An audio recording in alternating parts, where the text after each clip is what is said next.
The Ladder of Divine Ascent, an ascetic treatise by Abba John, abbot of the monks of Mount Sinai, sent by him to Abba John, abbot of Rythu, at whose request it was written. Step 10.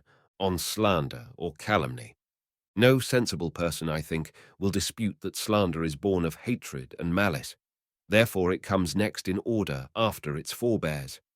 Slander is an offspring of hatred, a subtle yet coarse disease, a leech lurking unfelt, wasting and draining the blood of charity. It is simulation of love, the patron of a heavy and unclean heart, the ruin of chastity. Some girls do wrong without shame, and there are others who secretly, and with apparently great modesty, behave still worse than the former, and it is the same with shameful passions. There are many insincere maidens, such as hypocrisy, vice, melancholy, the remembrance of injuries, disparagement of others in one's heart. They appear to propose one thing, but they have something else in view. I have heard people slandering, and I have rebuked them. And these doers of evil replied in self-defense that they were doing so out of love and care for the person whom they were slandering. I said to them, "Stop that kind of love. Otherwise you will be condemning as a liar him who said, 'Him who secretly slanders his neighbor, him I drove away.'" 1. If you say you love, then pray secretly, and do not mock the man. For this is the kind of love that is acceptable to the Lord. But I will not hide this from you, and of course think about it, and do not judge the offender. Judas was in the company of Christ's disciples, and the robber was in the company of murderers. And what a reversal when the crisis came! He who wants to overcome the spirit of slander should not ascribe the blame to the person who falls, but to the demon who suggests it. For no one really wants to sin against God, even though we do all sin without being forced to do so. I have known a man who sinned openly and repented secretly. I condemned him as a profligate, but he was chaste before God, having propitiated him by a genuine conversion.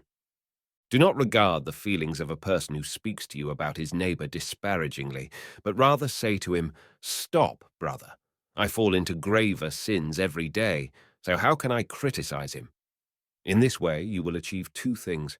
You will heal yourself and your neighbor with one plaster. This is one of the shortest ways to the forgiveness of sins. I mean, not to judge. Judge not, that you be not judged. Fire and water are incompatible, and so is judging others in one who wants to repent.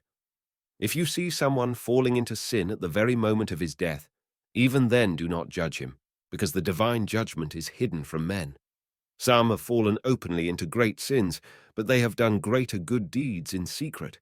So their critics were tricked, getting smoke instead of the sun. Listen to me. Listen, all you malicious reckoners of other men's accounts. If it is true, as it really is true, that with what judgment ye judge, ye shall be judged, then whatever sins we blame our neighbor for, whether bodily or spiritual, we shall fall into them ourselves. That is certain. Hasty and severe judges of the sins of their neighbor fall into this predicament because they have not yet attained to a thorough and constant remembrance and concern for their own sins.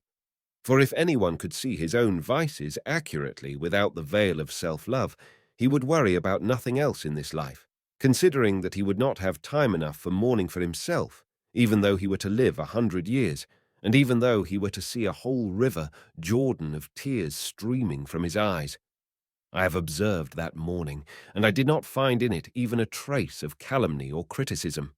The demons, murderers as they are, push us into sin. Or if they fail to do this, they get us to pass judgment on those who are sinning, so that they may smear us with the stain which we ourselves are condemning in another. This is one of the marks by which we can recognize malicious and slanderous people. They are plunged in the spirit of hatred, and with pleasure and without a qualm, they slander the teaching or affairs or achievements of their neighbor. I have seen some committing the gravest sins in secret and without exposure, and in their supposed purity they have harshly inveighed against persons who have had a petty fall in public. To judge others is a shameless arrogation of the divine prerogative. To condemn is the ruin of one's soul.